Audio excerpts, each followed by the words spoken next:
Olá pessoal, tudo bem? Bem-vindos a mais uma news da Estúdio Fiscal.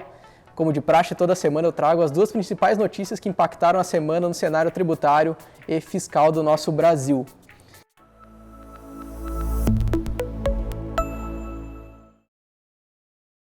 Então, hoje duas notícias envolvendo a parte de ICMS, que hoje é o tributo assim, que eu posso falar para vocês que mais causa dor na parte dos empresários, né, do contribuinte, porque muda muito, muda a questão de entendimento, de cobrança, enfim. É o tributo que mais se modifica ao longo do ano.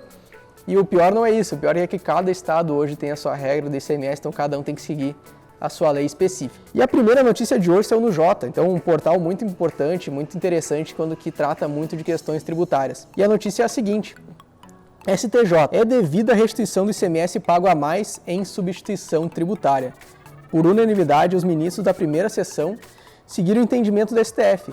A decisão foi tomada em juízo de retratação. Então, pessoal, o que acontece? Tá falando uma linguagem mais fácil, assim, sem tanto parte de legislação, juridiqueza, enfim, o que a gente puder falar. Quando um produto ele é substituição tributária, no início da cadeia se presume-se uma base de cálculo para todo o restante, ou seja, eu vou verificar produto X, eu vou pagar imposto sobre uma carga tributária como se ele fosse vendido a R$30, a 2x, por exemplo. E eu acabo recolhendo o imposto por esse valor, por essa base de cálculo presumida. Porque só o primeiro da cadeia paga o imposto pelo restante. Então a indústria paga o imposto pelo varejo. Então o varejo não precisa pagar imposto sobre aquele produto novamente. Então tu acaba pagando imposto sobre uma base maior. E o que acontece? Isso aconteceu no estado de Goiás. Antes o entendimento era o seguinte: só tem direito à restituição dessa base a maior, dessa base presumida de ICMS que foi pago ao longo da cadeia, se caso o fato gerador não ocorresse. Ou seja, não ocorreu a venda, o contribuinte poderia pedir a restituição do substituição tributária de ICMS.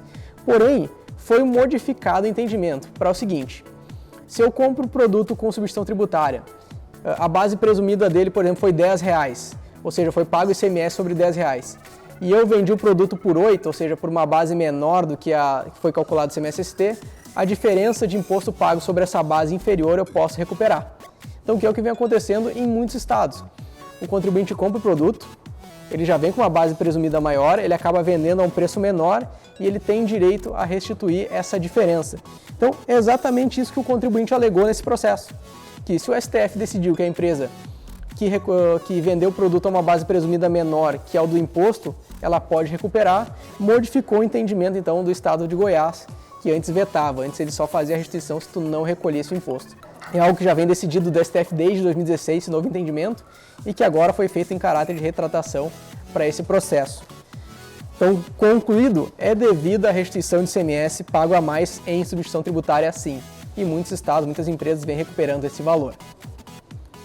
Essa é a primeira notícia de hoje. A segunda é a seguinte: vou falar de novo do DIFAL. Pessoal, é uma notícia recorrente que quase toda semana eu venho falar aqui para vocês a questão do diferencial de alíquota de ICMS que está sendo cobrado esse ano. E agora teve um cenário novo.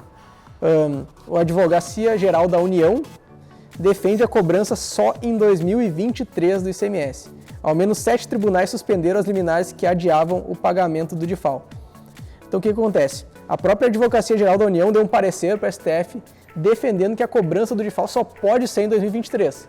Algo que os contribuintes estão entrando como liminar e alegando é que a maioria dos tribunais estão derrubando as liminares de um monte de contribuinte, dizendo que os estados vão perder muita arrecadação, que isso vai impactar muito no caixa dos estados e com isso as liminares de muitas empresas estão caindo, os tribunais estão tirando fora, pró-estado, pró-governo. Porém veio então a Advocacia Geral da União e defendeu não, a cobrança ela tem que ser somente em 2023. Relembrando que os estados querem cobrar esse ano porque eles dizem isso não foi um tributo novo, não foi um aumento novo, então não precisa respeitar o princípio da anterioridade anual. Então, ela poderia ser cobrada sim esse ano porque a lei foi promulgada, foi sancionada em janeiro de 2022.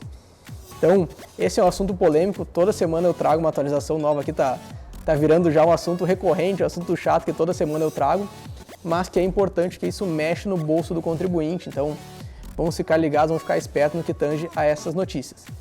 Pessoal, e relembrando, não está aqui nas minhas notícias, mas fiquem atentos também à entrega do prazo do imposto de renda da pessoa física, um dos tópicos mais importantes de todo o início de ano. Faça essa declaração de imposto de renda da pessoa física, não deixe para a última hora, porque pode travar sistema, pode travar a entrega, isso pode prejudicar você, contribuinte. No geral, é isso. Espero também na sequência ter atualizações sobre as propostas de reforma tributária, que estava tendo um burburinho, uma discussão se é para frente ou não. Então, acho que nas próximas news das outras semanas eu vou trazer também atualização sobre esse tema que impacta diretamente no bolso do contribuinte. Então, muito obrigado. Quem não nos segue, quem não está inscrito no nosso canal, por favor, se inscreva, segue, ativa o sino, segue a gente no Instagram, tem muito conteúdo bacana, eu sempre falo isso semanalmente, a gente sempre tem conteúdo novo, ali atualizações diárias sobre o que vem ocorrendo no cenário nacional. Então, obrigado e até a news da semana que vem. Valeu!